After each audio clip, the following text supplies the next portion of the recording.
Speaker, আমার বক্তব্যের শুরুতেই আমি স্মরণ করতে চাই বাংলাদেশের স্বাধীনতার ঘোষক শহীদ প্রেসিডেন্ট জিয়াউর রহমানকে। স্মরণ করতে চাই 1971 সালের স্বাধীনতা যুদ্ধে সেই লাখো শহীদদের, যাদের রক্তের বিনিময়ে আমরা একটা স্বাধীন ভূখণ্ড লাভ করেছি। আমি স্মরণ করতে চাই একই সঙ্গে দীর্ঘ 18 বছর গণতান্ত্রিক সংগ্রাম করে যারা প্রাণ দিয়েছেন, আহত হয়েছেন এবং হারিয়ে গেছেন আমাদের সেই সব বীর সহকর্মীদের। একই সঙ্গে 2024-এ আমাদের যে সমস্ত তরুণেরা, আমাদের ছেলেরা আমাদের একটা সত্যিকারের অর্থেই গণতান্ত্রিক রাষ্ট্র নির্মাণের জন্যে প্রাণ দিয়েছে, তাদের প্রতি আমি গভীর শ্রদ্ধা নিবেদন করছি। মাননীয় স্পিকার, দেশনেত্রী বেগম খালেদা জিয়া সম্পর্কে অল্প সময়ে কথা বলা অত্যন্ত কঠিন ব্যাপার। একজন মহিয়সী মহিলা, একজন অসম সাহসী নেত্রী, একজন দূরদৃষ্টি সম্পন্ন রাষ্ট্রনায়ক, যিনি বাংলাদেশের এই 54 বছরের 43 বছর রাজনীতিতে বিচরণ করেছেন দাপটের সঙ্গে। এই নেত্রী বাংলাদেশে তিনবার তিনি প্রধানমন্ত্রী নির্বাচিত হয়েছেন বিপুল ভোটে এবং সম্পূর্ণ একটি নিরপেক্ষ ভোটের মাধ্যমে। তিনি 2বার বিরোধী দলের নেত্রী নির্বাচিত হয়েছেন এবং প্রতিটি ক্ষেত্রেই তার যে মূল লক্ষ্য ছিল, সে লক্ষ্য ছিল বাংলাদেশে গণতন্ত্রকে প্রতিষ্ঠা করা।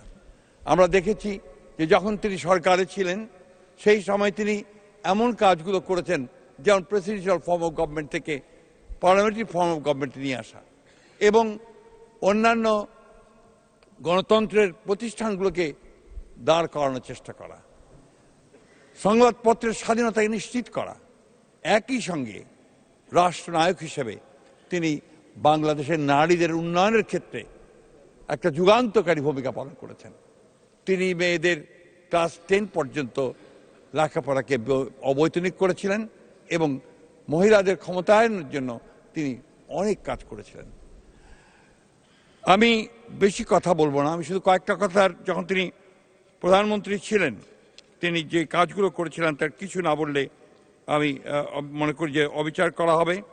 তিনি প্রাথমিক শিক্ষাকে বাধ্যতামূলক করেছিলেন, যেটা একটা যুগান্তকারী পদক্ষেপ ছিল এডুকেশনের ক্ষেত্রে।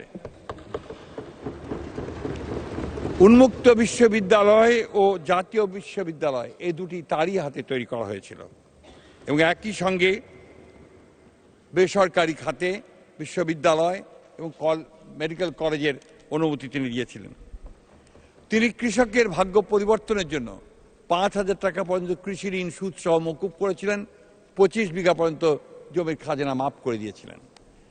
একই সঙ্গে তিনি আমাদের মুক্ত বাজার অর্থনীতিকে সামনে এগিয়ে নিয়ে যাওয়ার জন্য তিনি অনেকগুলো ব্যবস্থা গ্রহণ করেছিলেন।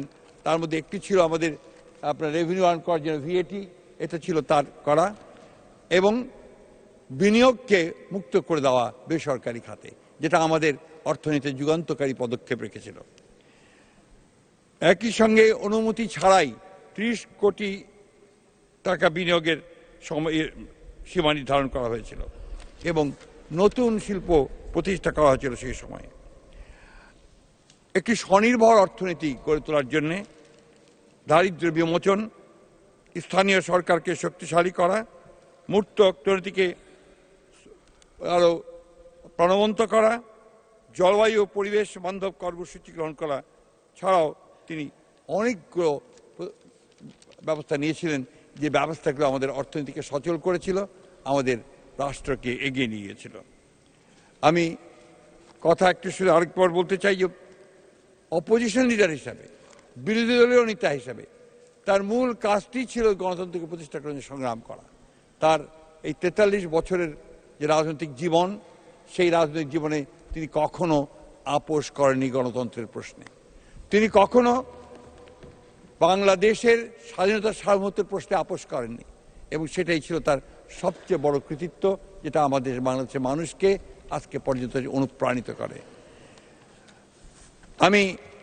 আপনারা সবাই জানেন যে আমি একটু কবিতা পড়তে বলতে ভালোবাসি, যে কারণে আজকেও আমি আমাদের বিশিষ্ট কবি আল মাহমুদের লেখা একটি কবিতার কিছু অংশ বেগম খালেদা জিয়া সম্পর্কে লেখা, সেটা আমি আপনাদেরকে একটু শোনাবো।